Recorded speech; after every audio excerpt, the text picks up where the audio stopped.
this morning we are talking about strategy.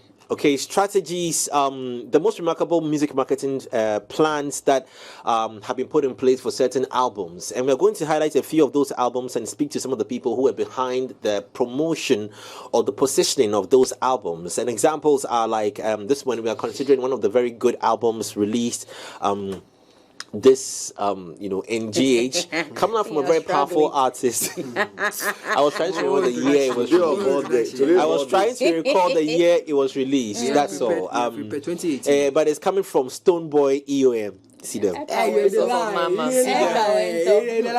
take you them. I brother.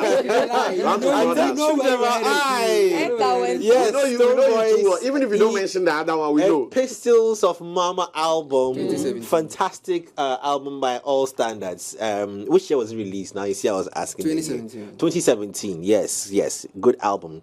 Not in any order of album rating. I'm just mentioning the albums we're going to review in here this morning. Starting with Kaakie. Kuami Eugene, also Rockstar album. Becca's Unveiling album, Kaakit Up. Shouts going to Kaakie. I know she's bowed out of the music scene. Has she? Officially. Hey, before I go and call her for my Kaakie, I beg you. I know she's been in the UK, right? She studied nursing, or is it nursing? Yeah, nursing. Yes. Okay, so we had the correction earlier too that Sister Ify actually was from the UK, not the US. Yeah. So I don't know why I always thought that it was. Give me my stone.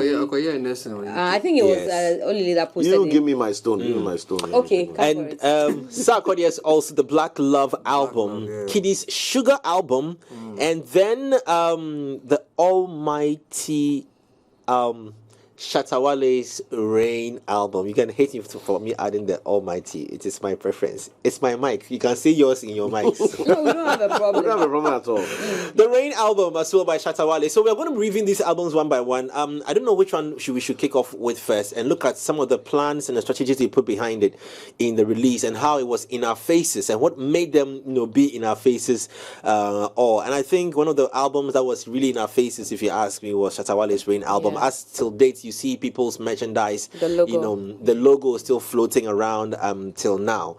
And I want to personally congratulate him for that feature or for that massive album as well. Yes. Look at how everybody is staring at me for... Today we set the table for you. Yes. In the presence of my enemies. Okay, so let's start off with KiDi's Sugar album. And I know there was a video. Well, there was a big conversation. As they were about to premiere that album. Some of the other things they did around it was doing the movie and speaking about the movie. I don't know if you have any experiences with what we saw with regards to the release of the album for KiDi's. Yes, the Sugar album. For me, first off, the name Sugar resonated very well with the brand KiDi. Sugar. The youngest sugar daddy. The youngest sugar daddy, and for me, it was spot on because in terms of what do you call it in market? Toma, Top of mind awareness. Yes, it was very easy to relate the two and remember all the time that look, KiDi, the sugar guy, you can say that, and for him, he looks like a sugar, cube of sugar. Yeah, that was even with the artwork. That was what I was going to say when you give me the opportunity to speak. That one of the things I remember very well about that album is the fact that they gave the opportunity to the public to design the artwork for the cover for that. Yeah. And some guy came with a fantastic design. He used sugar to do an image of KiDi. And that was what won that. I remember that very well. Yeah. Yes. Fun engagement. Fun engagement. I think that was a genius move from Lynx because the fans always are the first to critique every output from the artist. We album art this, we this, that, we that. But when you flip it on them and tell them, hey, what should we use as album art?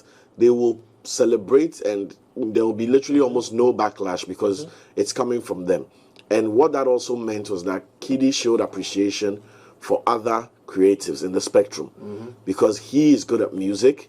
He did his best. He's like, I'm not the best designer. My team wants the best designer out there who's in love with what we are doing to hop on board and let's collaborate. And that also spoke to collaboration and their respect for the creative art. So, I mean, I followed that trend quite keenly when they put the request out for artwork. There were a lot of creative. How did they inputs. reward the creatives? Were they paid? I don't have an That idea. we don't know. Information, so we But can't. I think that album actually brought people in, right, and properly introduced KiDi as the sugar daddy, right? Because from there they did a movie, that also put him across as an actor. We saw him in a different light apart from his usual singing. So yeah, I think the activation on that was really good. I mean, he's among the first few people in Ghana who have actually had an album and then done a movie out Let's talk about of that. that. I think Fela McCarthy was in there. I think, but I also think that the Sinaso bit was very interesting because it was Sina was strategic. in If you there ask as well. me, because I didn't know there were. Yes, there was it were on the rumors- same time Yes. that they had the whole Sinaso relationship? Yeah. Yes, I thought it was a fantastic strategy to just give people what they wanted to see and what and I think it worked. This movie that we speak of, I didn't get a chance to the watch it. romantic scene. What was it It was about? shot around Accra. That was a kiss. That was a kiss that we saw. So yeah. We saw a kiss between Sinaso and KiDi. I think they were trying to relive the school memories when Exactly. she had studied music, they Yeah, met and yeah. they were lovers Yeah. kind of thing. Yeah. I think I they watched the kissed? movie. Yeah, they did. It was a passionate They broke, one. they broke the internet. Yeah. Have you not been here? Oluman, where were you? I'm using Yeah, So yeah, you see, they said there's nothing like bad press, Right. And this is an example of how again Lynx has used that phrase meticulously because they've been speculated together on and off, blah blah blah. People always making jokes and knock all out that, nice. and then they just said, okay, if that's what you're saying. Let's give it to the fans, we'll knock it. and they used that as promotion. And that kiss was probably the biggest catalyst to promote. get people to wow. the video. Yeah, and now the- see- you are You're now looking seeing at it. Oh, wow. Where have you been, Jay? So, wow. They went all out, investing physically, creatively, ready for the backlash and everything. And I think it goes a long way. What does the sugar daddy bring to the table apart from sugar? Yeah, so I mean, if he's the sugar daddy, the young sugar daddy, then he definitely brought the sugar in all regards. The movie, the romantic angle, the artwork, the songs were all sweet. Why you is your kiss missing? Why are you shocked? No, I'm now watching the video again, and let's talk about it because it adds a lot of promotion to To the album. the album. Yeah, scandal sells. Yes, it adds a lot of promotion to the album. because Whoever was in the team and thought it wise to do so, I think was Smart right, move. spot on. Like because the conversations were ongoing. I mean, Sina had granted interviews and they kept asking her, "Yo, you and KiDi, what's going on?" Even KiDi himself, anytime he went out for an interview, we see that you and Sina are doing this. What's up? Like, what's going on and stuff like that. So I feel like it was a great strategy. But again, they had a song together, so Yeah. they needed to portray that in the movie. So it was not just about the things that we have heard. Yeah. It was a song also that got them acting yeah. that way in the movie. I don't remember what the song sounds like, but I remember the kiss. So the kiss. You see, so that's what the problem is now. You get me? You see, she doesn't remember the song, but she remembers the kiss. The question is, did the strategy really work? Did That's they what really I was going to bring ask because as I'm the sitting here attention to the now, music? after watching this now, I'm more drawn to the kiss The than the kiss. song? the let me say scandal. Oh, really? But It's a I movie. think Let me see if I can. like, Let me see if I can pull up the song. but it's The song you're referring to is I think Say You Love Me. No, Say You Love Me was not with Sina. No, he has a song. He has a Say You Love Me with Sina. Say You Love Me. Yeah, I remember. Yes, I say it you sounded love like me. it sounded like the theme of There's two Say the. You Love Me. What The yeah. one I know is the up-tempo Say one. Say You You Love He Me. has one, baby. But- Say You Love Me, but he has this one. one is Say He has You one with Love Me. Sina I as remember well. that's how it sounded in the movie. If I can really has remember. one It was very Yeah. slow. Why is Jay Yeah. traumatized by this kiss? I Why- know. Can we pull up the track list Yes, I'm pulling up the track on list. of Sugar. KiDi's Sugar album? Yes. But I don't know if that's the album that had a lot of features as well. I Yeah, think that's the album that Adina was on with the. Yeah, there was Mayokun, there was Peruzzi, there Oh, was so that's Medical, not that there was And, Mr. Adina was not on that. one. There No, was Adina was Mr. not So on that one. let's take it one by one. Let's look at first off. So we have seen the whole movie effect to this. So this movie was shot for the album. It was a short film. You know the funny thing? I'm just checking this right now, yeah, and it was actually a skit. It was a skit. Yes, it was a skit on the album. What was the skit? The song? That whole act was on the album. It was just a skit. No, it wasn't. No, it's here. Like the movie. The movie, no, it was a movie. I remember. Yeah, so saying it was like an hour on the album. They used it as a skit. Oh. The audio. And then the song was Say You Love Me, so you Say You Love Me skit. Oh, really? Yes. So it's not like they had a song together? No, I even, from what I'm seeing here. But they it's just a sang. skit. I watched the movie. The They movie, sang. the movie obviously. I I'm think sure they because did It was some a cross promo for it. promotion. Yes, Exactly. So they So- put the skit on the album to push you to watch the song, to watch the video, and then they listen put the to the song in song. the video to push you to watch to listen to the album. Do you get it? Because if you watch the video, if you watch the movie, you'll hear the song in there, and you'd want to hear more of it, and you'd You're rush sure to it's not a the. remake Okay, of Say so You Love all Me? parts, so parts of the whole album was put in this movie. Is that what we are saying? The songs. Yeah. So if you watch the movie, you hear bits and pieces of the whole album in the movie. Yeah. So it's a musical. Oh, Yeah. okay. How well did do we think? I mean, as fans, and subscribers to KiDi's music, how well did this do for the album? The movie? Yeah, the movie. Well, I think it did great because I remember, Yeah. at least I can remember, if I don't remember anything at all, I remember that scene as soap. And I remember there was a rain thing in that scene that got them kissing. I think it was raining. I stand to be He was corrected. playing, I think he was even playing the grand piano. Yeah, and there was a piano. Yeah. It was almost like an empty room setting. Yeah, I can yeah. remember that vividly well. An empty room setting, and then they were having issues in relationship and back and forth, and then some rain became from somewhere, if I remember really well, and then they kissed under that rain. That's why I'm asking whether it was not a remake of Say You Love Me, because I remember that pitch very well of Say You Love Me, and that's how that scene ended. And for us to have gone to the cinema to watch it, it was, I didn't watch it privately. I went to the cinema actually to watch it. Oh, So, really? Yes. Oh, I watched it on YouTube. No, thank you. So I that think was the watch it launch. on the internet rather. I watched I think it they on sent a link that you watch via, and they premiered as well. I didn't go to the cinema. I watched it on the internet. And I remember when you mentioned that. I remember there was a link that you click on and then you get to watch that. And again, I remember it's been a while we watched that. I remember that there were a fusion of some the people movie, from the you past. mean? The movie, yeah. Some people from the past. I don't remember vividly whether it was EOM Album that was featured at a certain point in the movie, trying to tell a story of how KiDi wanted to start the journey to music. It's been I a think while. It was EOM, yeah, because I remember there were some old faces who had featured in, and it was telling us a story of. It was basically more he than the album, going right? to be It was becoming KiDi it was kind a of. reintroduction of KiDi, and then using the video to show another side of him and tell a story. The problem they were probably solving at that time was that they wanted to show how big KiDi is as a brand, right? And you can't do that with sound alone. And you can't wait for everybody to consume every music video you're going to put out. But when you do a short film where you control the narrative and tell a story, by the time people are done, they've got a story in their mind, which when they follow up and listen to the album kind of cements in. So I think for KiDi's career even, that whole short film and the Sugar album was a big, tick on the box for them. So would you say to help him 1 elevate. hour 28 minutes could pass for a short film?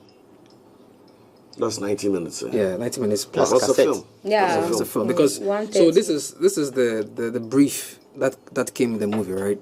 It says an award-winning musician allows fame to turn him into a womanizer, resulting in a breakup with his long-term girlfriend until he meets a woman who makes him change his ways, and everything is challenged when his past catches up with him. The woman that makes him change his ways was Sina. Okay. Okay, so that was where the connection actually started. To answer MzGee's question, we had Ajitian and James Gardner and Christy. Sorry, the microphone. Christy Kwap. Yeah. Yeah, I'm saying that. No, I mean your mouth is away from the mic, so we can Okay, yeah. So I'm saying that for the other stars that featured, you had Ajitian and James Gardner, and then Dennis himself, Shamina. So I think it was DKB rather that was referring to, because I think DKB got him in prison. I'm trying to remember bits and pieces of the movie. There was something that happened that got KiDi in prison. wasn't in it? I don't see L's name on the cover. I see Calibos. I see Delasiade. I see. And the movie actually had 8.6 out of 10. So it was a good movie. The rating. The There rating. was also Where Kwesi did you Arthur. rate Kwesi it? Arthur also was Where's in. the rating? IMDb. IMDb. IMDb 8.6.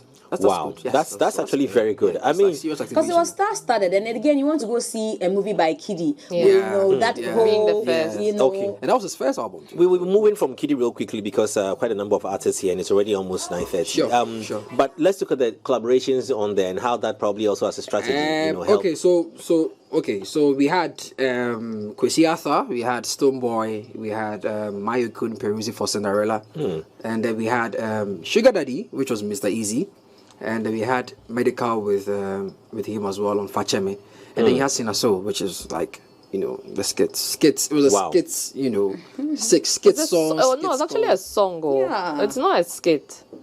That they say you love me with Sinaso. Let No. me attempt to play it. Because I heard them. No, it's actually a song. heard It's not a them skit. do it on the movie, if I really remember, that they tried, because I remember the duets, and that's how I remember the pitching on that It was song. it's actually his "Say You Love Me." I think I it's a think they did a slower remake. version. Like a remix, a remake of that. They could also have done is that maybe they did like an acoustic version or a rendition, same song. Yeah, that's what It's the for the same, movie, yeah. So that's what I'm saying. Like it's an actual song. It's not like a skit. Okay. Yeah. All right, so I think that's actually some real good strategy that they put behind it. Yeah. Afterwards, I want us to look at so on the album cover, Okay. Yeah. it says "Say You Love Me" skits featuring Sinaso. Yeah, it was a So skit. so it doesn't mean that it's not No, a it song. doesn't mean it's not. I'm It's not a saying song. yeah, I'm not It's saying on it's not the a song. tracks. though. Yeah. Because- You're saying the same thing. Yeah, we say the same thing. So when you keep saying it's a skit, we are thinking in my No, mind, I'm the thinking skit the just means skit that- in the movie. The skit just means that it will not be considered as a commercial music contributor to the album. So if they were charting songs off the album, They won't chart that one. No matter how dope is it. if it's Eminem will be topping skits. yeah. Right, Okay. And also, I think Let's- many people tend to think that a skit should be like a dialogue or some, you know, Yeah. no, skits could have, I mean, from the artist's impression, if he says this is a skit, we just go take him to and we keep it moving. That's all. Okay, let's move on to Becca. Unveiling album, which was under the Xylophone brand, I think, at that time as well. Well, fortunately for us, we are honored to have the man, Bulldog, who's going to join us online now to have a quick conversation with regards to this, because I'm sure he was also under the Xylophone brand at that time. So he can give insights into this and how much work financing was put behind it as well. It was a huge deal a very huge deal on that release. It was a massive concert held at the National Theatre as well. Good morning to Bulldog. Please, are you there? Can you hear us? Jay. Yes. Loud and clear. Good morning, Bull Jay. God. Yeah, cool. How are you? Fine, sir. Fine. It was an honor meeting you at the Ghana DJ Awards and all the fun conversations that we have. Yeah. Jay, let me sound like you right now, Yo, my name is Bull God, man. Yes, please. Bull God. Apologies. Yes. Yeah.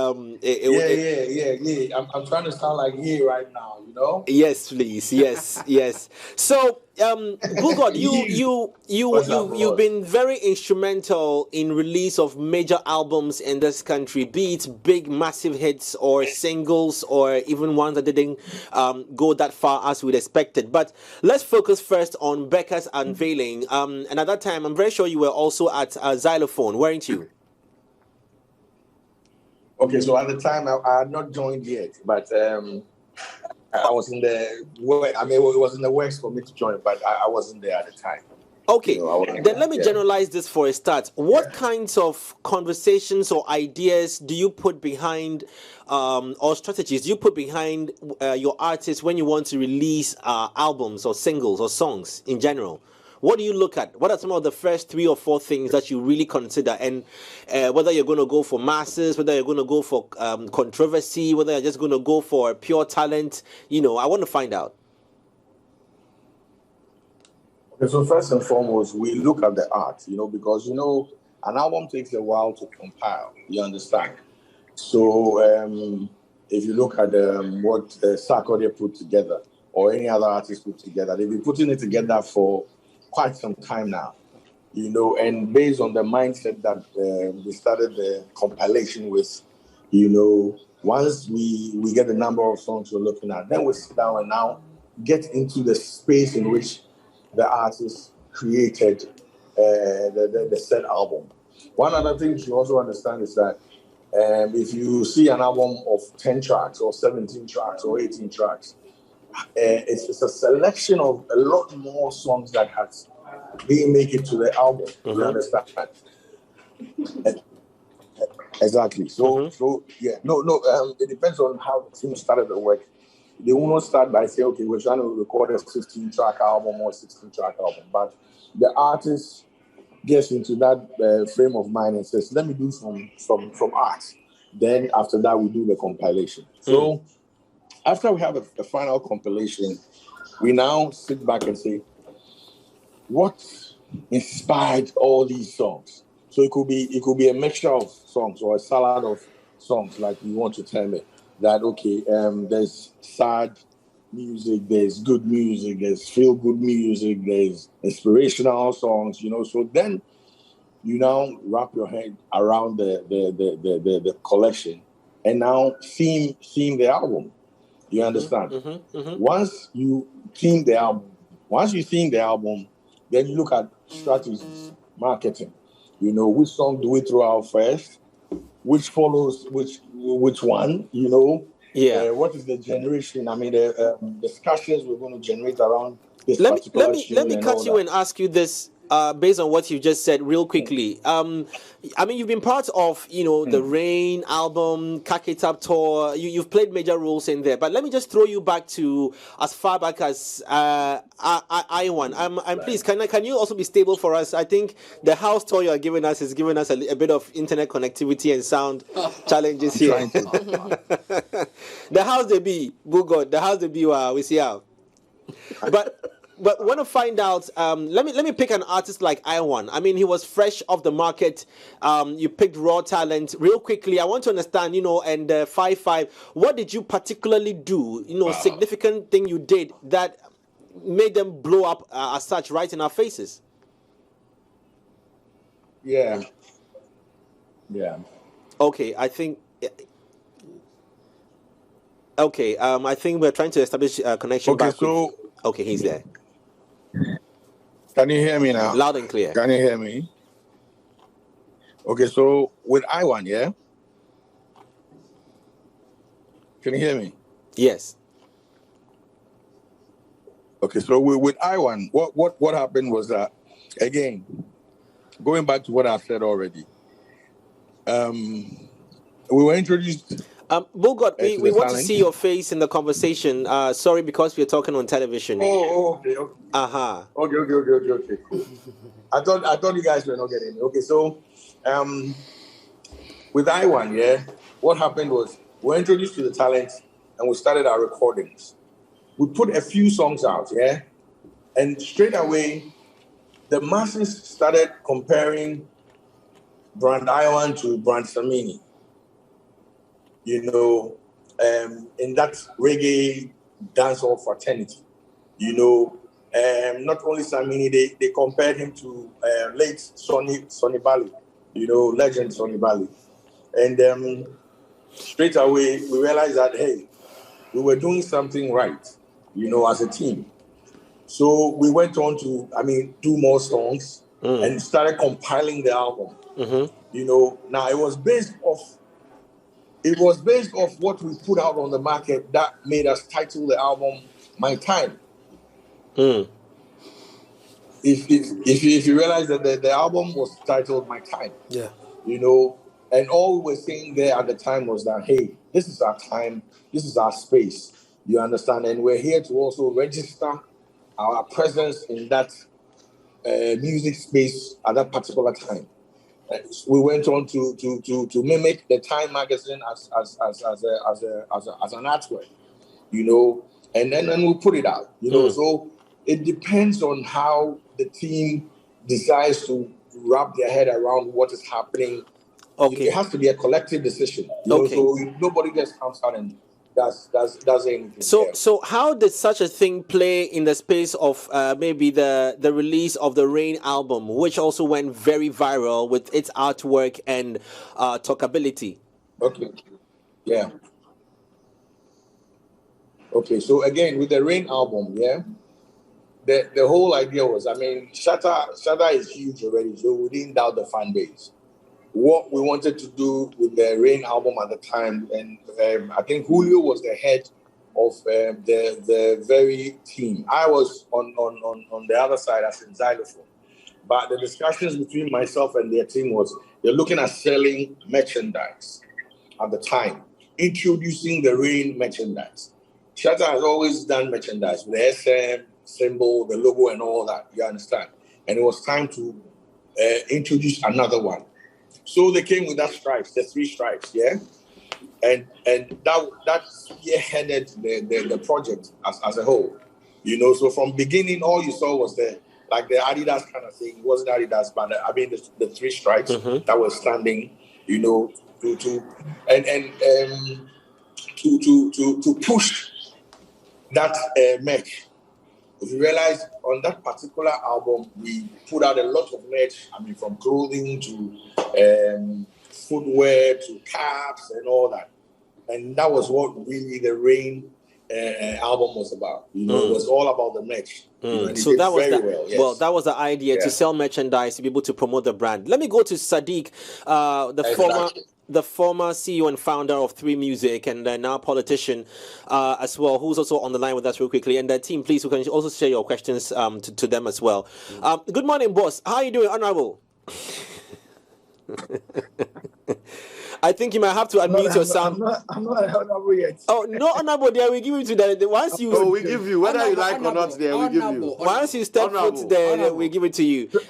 Let's backdate this to Kaakit Up tour as well, and what went into the idea, that the thinking behind. Look, let's get a female dancehall artist and then take her around. I want to understand, what went into it. Well, I mean, the tour was a precursor to the album. We wanted to mimic what ideally happens in terms of the rollout strategy for artists, in terms of rolling out their albums and rolling out their brand in the ways it happens in more mature market. It was difficult. It wasn't quite happening here. And so we looked at them and said, well, why not? Why don't you follow the ideal part, which is, break through an artist, release an album, and by the time you would have done that, the artist may have gained some considerable top of mind.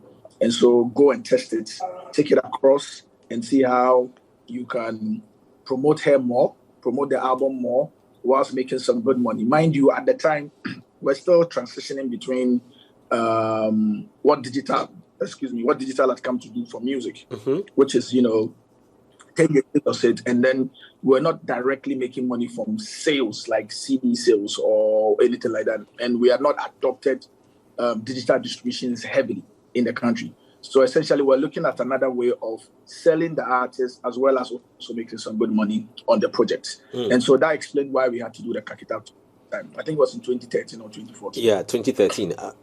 Yeah. So I actually wanted to ask Boo God this, and I'm very excited he's here to talk to us about the Rain album. Because we saw quite a number of activations, or shall I say activities, that actually, spearheaded, the album. Shatta Wale's Rain album is still the only Ghanaian album to have clocked number 6 on Billboard World Albums. Still. Wow. No, yes, still. And Shatta Wale actually got to play the Rain album launch or album concert in Indigo at O2. Shatta Wale's album, was also distributed for the first time on a pen drive. I don't know if you remember. It had a CD case. The Rain pen drives. Yeah, the Rain pen drives. It had a CD case, but when you open it, very nice and everything. What I want to find out from Boo God is, today we talk about labels like Empire and the stuff doing these big things for Black and the rest, right? A Ghanaian-owned label like Xylophone Media in 2018 were doing these great things, these great works. True. Did they have plugs in certain areas that we are not privy to? Because since then, we haven't really seen that kind of release. Impact or release. And clearly it looks like a lot of money went to it. If people have forgotten, Gringo was actually on Rain album. Now, Gringo was actually one of the talking points of the album. Because it was the first time we saw exactly. It was the first time we saw Shatta Wale in such an quote unquote an expensive video. I dare say high quality. High quality. I dare say that ever since Gringo dropped, we haven't really seen Shatta Wale that standard. That means a lot of. So I just, if Boo God would allow, take us through the process there. What was going on behind the scenes? What was special? About that time? Because I think I stand to be corrected, but I think Stonebwoy had dropped episodes of Mama, and Shatta came to drop Rain. I think I've cross-checked. But what was the idea? What was the agenda to push that album with all these milestones they clocked? Okay, so thank you, and I like the way you chronicled the thing. It means you're following. Let me also say that Gringo is, if you look at it, the biggest ever video ever produced in Ghana as it stands now. The idea, let me now say this, the idea of the team at Xylophone at the time, headed by Nana Appiah Mensah, was he always had a phrase, cultural imposition. So the idea was to take what we do here and impose it on other cultures outside the world. You understand? So we did not have affiliates, but we had a lot of money behind the work that we were doing. So we go into that market and make sure that we go through the rudiments of promotion. So let's say clearly you go to the States and you recruit top-notch PR teams, to make sure your stuff is being blasted all over prime time radio and prime time TV. You understand? So that was really what it was. If you realize at a point we held a show in Lagos, Echo Hotel. We took all our people, from here. Exactly. The idea was to infiltrate that market the way they have done ours. You understand? So there was a clear agenda, and it wasn't with the Shatta Wale brand alone. We were going to do it with everybody. Yeah. Again, clearly go to episodes of Mama from Stonebwoy, which also came under our watch. Look at the features on the shampoos, the Kabaka pyramid, all these other things. The whole idea was to send what we do here, like I said, package what we do here and export it. Because that has always been our bane or our problem.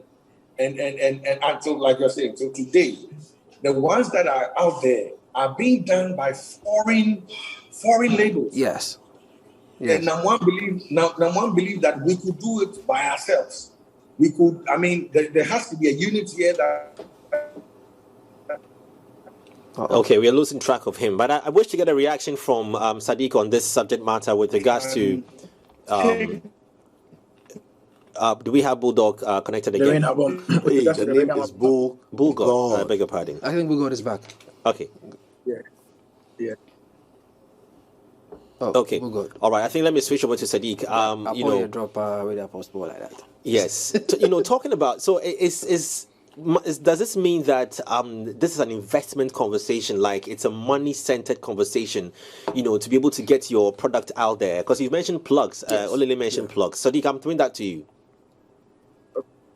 Yeah, of course. Music has always been a big money business. Unfortunately, in this part, consistently when we've spoken about rollout strategies or enabling music, we've spoken about it related to only the arts aspect of it, like a good song, technical. We've been over fixated on it.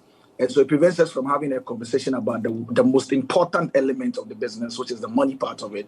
Without the money, it doesn't move. But it's a whole operation. I needed that confirmation from you a second. I needed that confirmation from you then ask you again about this. So what about, songs that have cut across from other countries that they didn't necessarily need any cultural imposition, on us, like what Bull God was saying?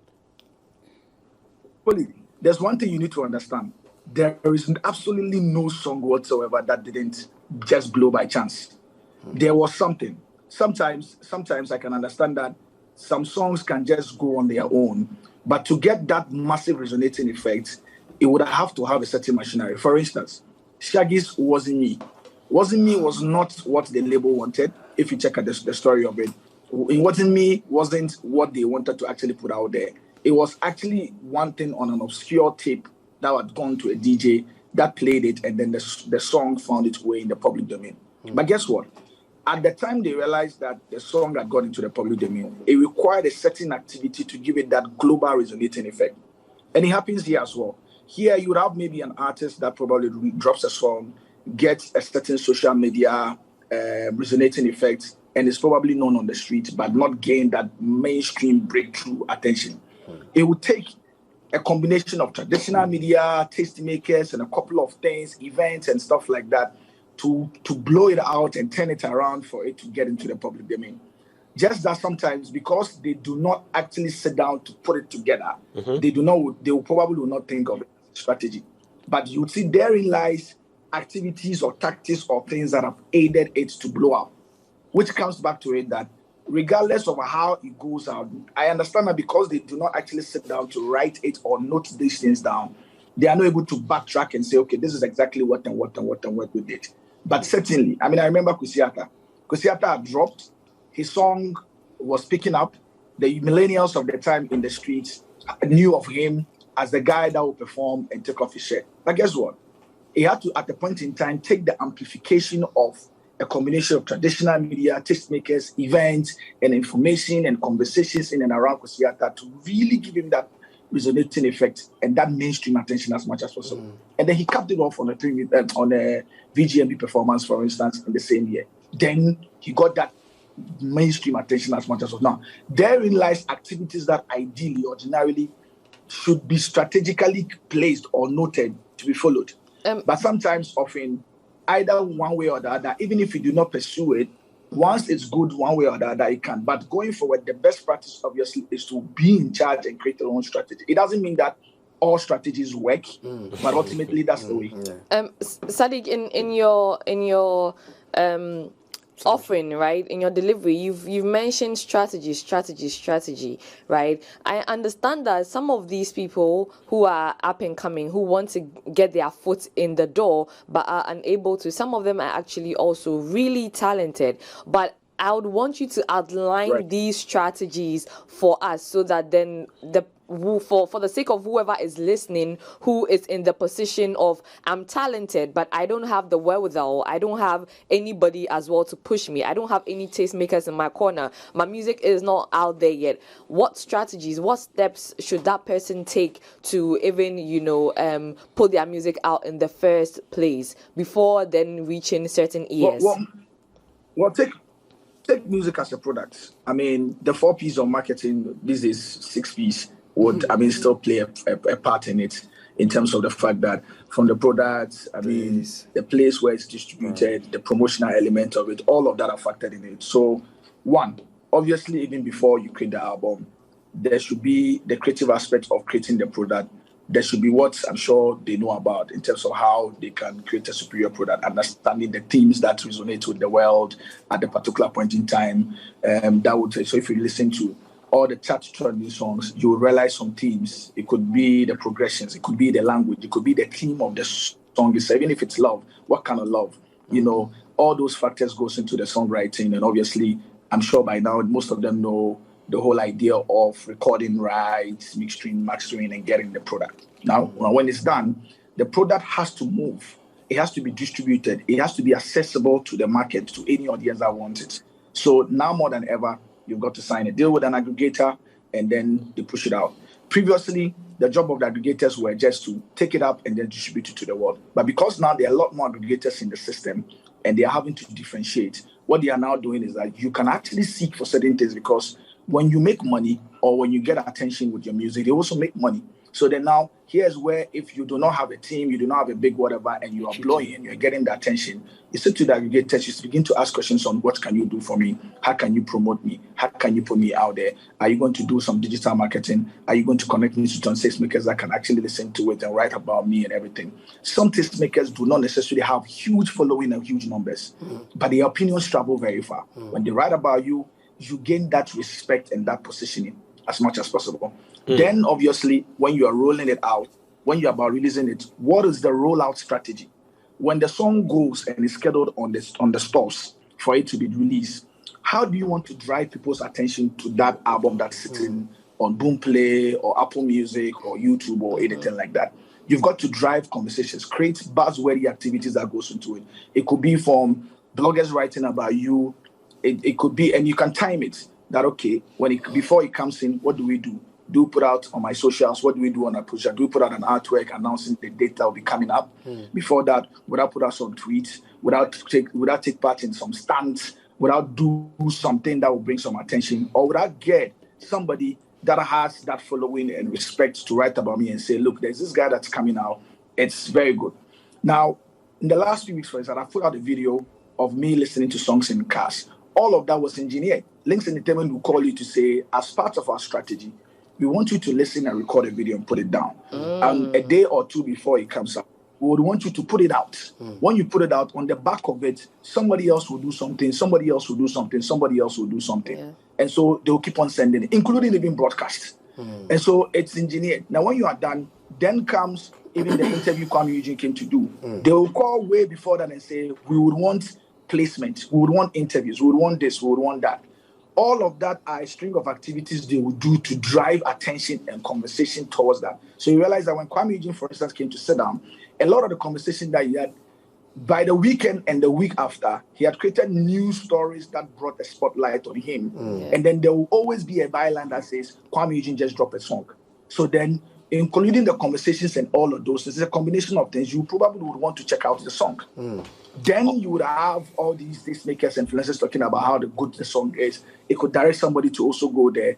Then you would do what has become now with digital marketing, advertising on Google, making sure that at any point in time when you open Google, the song hits you, even before you go and check out whatever song you want to, so that you can at least watch it for that first 30 seconds. In the Boomplay, you can ask for homepage display, because your song can be on the app.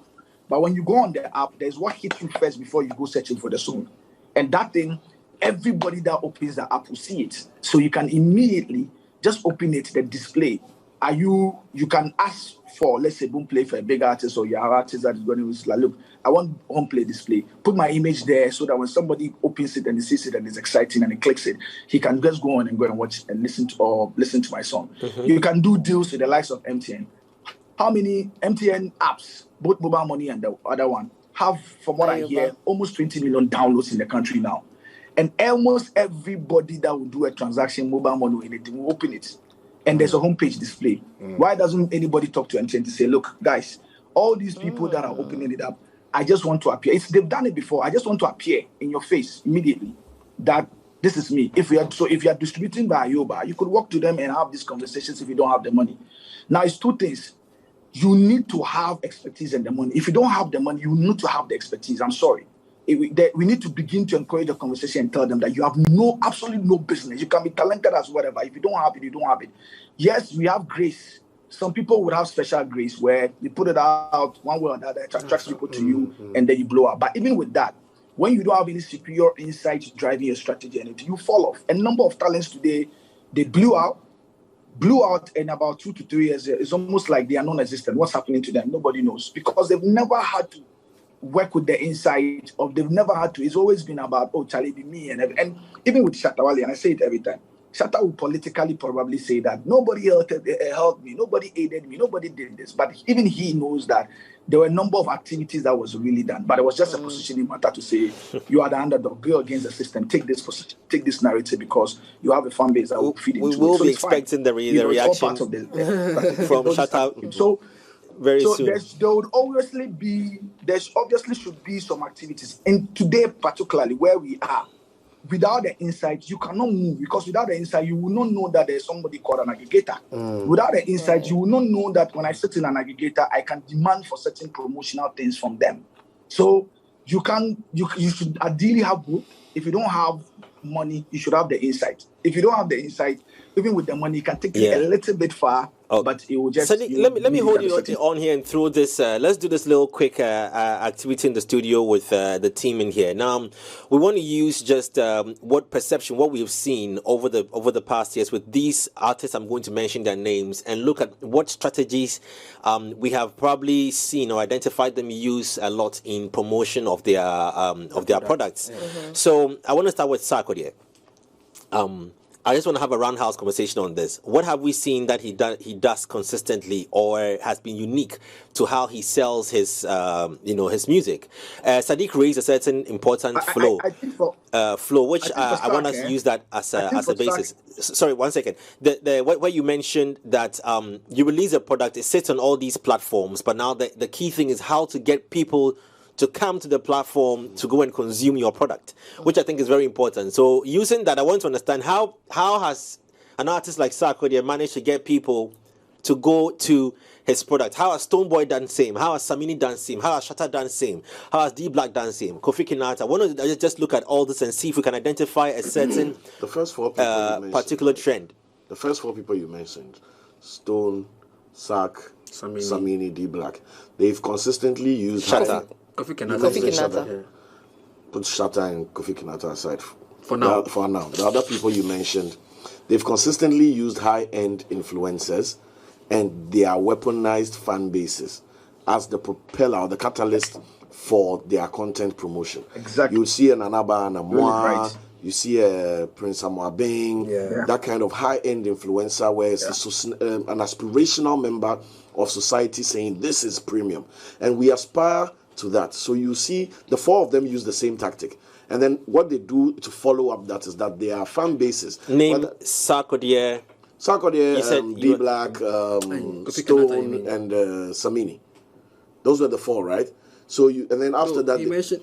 No, I said put Kinata and Shatta. Okay, so D Black is your input because yes. he mentioned. No, he mentioned D Black. No, I mentioned a list of artists to look at, but he has mentioned D Black as 4 out of the 6 he mentioned. That's fair. Yeah. So again, for clarity, Samini, Stonebwoy, D Black, Sarkodie, they engage the high-level influencers, socialites, industry authorities, whatever, to get that kind of endorsement. That if this person is saying yes to it, it must be certified.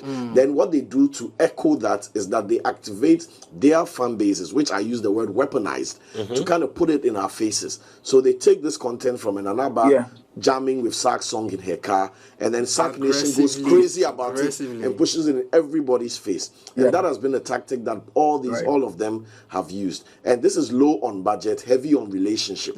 Right? And not every act. That's why I said put Shatta and Kinata aside. Because Kinata music, as much as it's good and it's classic music and everything, he might not have the social access that a Sak or a Samini or a Stonebwoy has for whatever reason. In terms of the fan armies? No, not even the fan armies. In terms of the individuals that they can push onto that Prince Amwabeng, my album, blah, blah, blah. But I think a lot of big people in this country actually love Kinata's music. Yes. No, he's talking about them loving his music is different from him having access. So when you say social access, what do you mean? In terms social of access is that retributing the social access is social access. I don't know how to break it down again. Basically, he's trying to say walking into the person's office, picking up a phone and calling Prince Amwabeng. I would love to believe that Sarkodie has that access. So whose fault? No, it's not. No. It's not a fault. You see, it's not a fault to it. But I'm just when you say Sarkodie has social access on my brain and stuff like that. Right. Sarkodie is very strategic.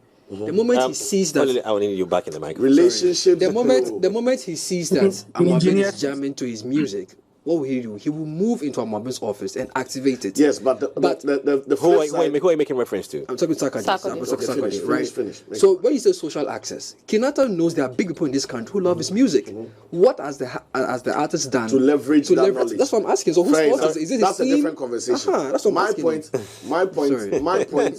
Emotions are flying high. My point is that whether or not Sak knew that these people resonate with his music and took advantage of it, or whether he just took advantage of relationships he has to use it as a spotlight for his music. Yes, it is what he's using. Thank you very much, Mama. It is what he's using. My point being that in our society, social currency is even worth more than money in many instances. Oh, yes. Right? That's true. Sak could have branded all the Trotskys and all the things that we saw Rain album do. Yeah. Right? But would it have had the same impact? No. For that type of brand that is SAC. Exactly. The type of brand that is SAC is okay with an Anaba jamming in her range or with an Amwa being in his living room with his whiskey listening to a SAC. That's the premium vibe he gives. The conclusion of my point is that for something like the Rain album where he activated on such a low and BTL. wide scale. Yeah. BTL streets. BTL. When I say low, it means that everybody from the market House to woman house. to this thing got it. Is that he has invested in longevity, because guess what? That's how many years ago, and he's the topic here today. 2018. So as much as So let me give you a bit of information. Yes, Okay. yes. The And rollout 2 of minutes, please. Our time is the up. strategy for Rain, BTL Solutions Echo House Yeah. was involved in shaping the strategy. exactly. So In it was a terms pure of BTL bringing marketing it on the activation. page, also because of Leo. Yeah. So from the imagery to the rollout of the imagery to that's in terms of the iconic logos that came out and the rollout of it and everything, they factored in Shatta, and then they climaxed it with that Rain album launch that they did at The concert. Other Fanta- brand- the concert that conf- happened at the Fantasy Room. The fantasy Which was show. supposed to Yeah. be like Yeah. climax. Yeah. Okay, all right. So, Sadiq, I'll have to let you off now because our time is up. But just so that we can formally Honorable, say that. please. The Sadiq is Sorry, I'm sorry, Honorable. Honorable Sadiq. Just to say thank you very much for joining us on here. Our time is up, and just when we were actually picking up the conversation to a different angle, but I have to let you off. You set the time 10 a.m. So, so I have to say thank you very much. And If I ask Russ for more time, they've had a discussion. Thank you very much. So I have to cut off Sadiq now on there, but thank you. But Cyril, let's have a quick clip I because was we have a just minute saying that left. despite all the money that Shatta spent on Rain, somebody would ask, what was the impact? Yes, we've seen it, blah, blah. And I'm just trying to say that sometimes the investment is not to get back money from the sale of the albums immediately, but to create that top of mind awareness that you can sail on for years to come. Because what he did with that Rain album has literally sustained the brand Shatta Wale. He went above promoting just the Rain album And promoting to him. elevating the brand Shatta Wale. And that brand elevation has served him well in all subsequent things that he has done creatively. So as an artist, when you are releasing your album, you can do a sugar where everything is so honed in on the album and lives and dies with the album. Or you can do something like they did with Rain, where it's so wide and impactful that it elevates beyond the album itself. Quickly, what has been Stonebwoy's strategy? I mean, from what we see, not what the camp is doing, but what we see at the back end over the years. I think Stonebwoy. Did I mention Stonebwoy in the Sarkodie? No. He's in that same space. He did. I think I did. He's in the same space. Yeah, same space. Same space. I don't see Social Stonebwoy influence. activating social influence. So I see Stonebwoy more on collaboration. I mean, I think No. Oh no, I see Stonebwoy as collaborations. He does that a lot. I think for Stonebwoy it's a perfect hybrid of both. He also has his fan armies that would No, activate. weaponized fan army, yes, but not social Stonebwoy also influence has the as BTL vibe. I think. Beam Nation, listen. No, I Beam say you Nation don't might think not have- Stonebwoy has social Beam- influence. No, what I'm Beam saying that Nation- Stonebwoy doesn't use social influence He with does. regards to like Let me- high-end let me- people let me- too. let me- What let- I see let from me- Stonebwoy all I the see a time. 70-30, right? I see a 70-30 where it's his fan army, it's the BTL of the Beam Nation, the Trotros, the Barber Shops, And traditional the shops in media. Accra, Charlie, Beam Nation Day everywhere. It's almost just as prolific as the Rain stuff, right? And then he has the added opportunity of going into these high-profile places It's a and perfect hybrid. activating his Stonebwoy- social capital. We'll discuss this. Stonebwoy operates a I'm being perfect cut off hybrid. now. I'm being cut off I'm now. happy that they're cutting you off. Yes, I'm being Thank cut you, off now. producer. Cut him. We have to go, but I don't. I just want yes. to quickly say that I wish Boo God would help us, know what the end game was. Did they make their money back? For after putting so much money into Rain album. No. What was?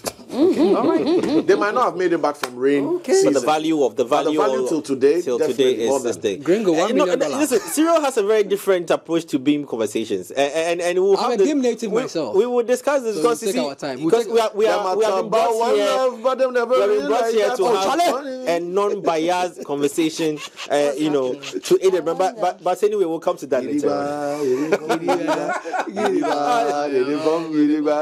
They can sing all they want. Their microphones are off. Anyway, all right. Our time is up. We gotta go. We're back at same time tomorrow on Culture Daily, and my name is Jay. Roundhouse, please. But the microphones are off. I know. My name is MzGee. Yes. My name, I'm a BIM native. You don't know. My name, No. 10 seconds to go. Lerny Lomotey. Yes, and I'm here with the man himself. Olele, Salvador. All right, we're back here tomorrow on Culture Daily. I appreciate it.